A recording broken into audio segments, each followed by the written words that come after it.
Ang kumpanyang nagpapadala ng rocket sa Mars ay tahimik na nag-ipon ng Bitcoin at ang nakatagong halaga ay tunay na nakakapagulat.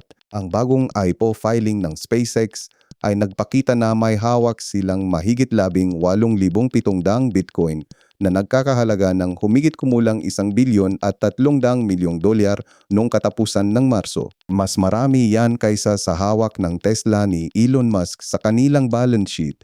Tanging ang strategy dating MicroStrategy lamang ang may mas malaking corporate Bitcoin reserve. Lumabas ang impormasyon na ito matapos magsimulang mag-trade ang SpaceX shares sa isang offshore crypto exchange at nagdulot ito ng malaking speculative interest. Habang papalapit ang pinakamalaking IPO sa kasasayan, ang bilyong dolyar na Bitcoin position nila ay nagdagdag ng bagong dimensyon sa deal na ito sa Wall Street.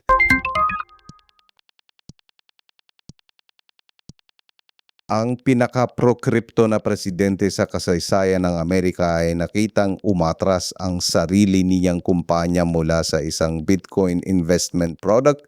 Ang Trump media ay nag-file sa SEC ng Bitcoin Fund at Bitcoin Ethereum Fund tapos binawi ang dalawa halos kaagad. Sinabi ng kumpanya na lilipat sila sa ibang regulatory framework, pero sabi ng Bloomberg analyst na si James Seyffart, hindi ka panipaniwalang paliwanag at ang tunay na problema ay kompetisyon.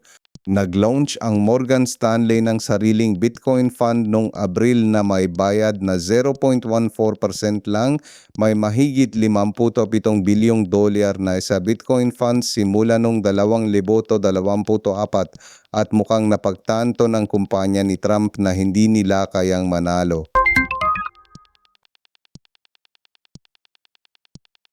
Sa loob ng maraming taon, ang MGEA Crypto Company ay nakipipaglaban para sa direktang access sa Federal Reserve. Na ngayong linggo, pumirma si Pangulong Trump ng executive order na nag-utos sa Fed na buksan ang MGEA pintuan na iyon para sa MGEA Crypto Firm. Tumugon ang Fed ng formal na proposal para sa limitadong accounts para sa MGEA Crypto Company.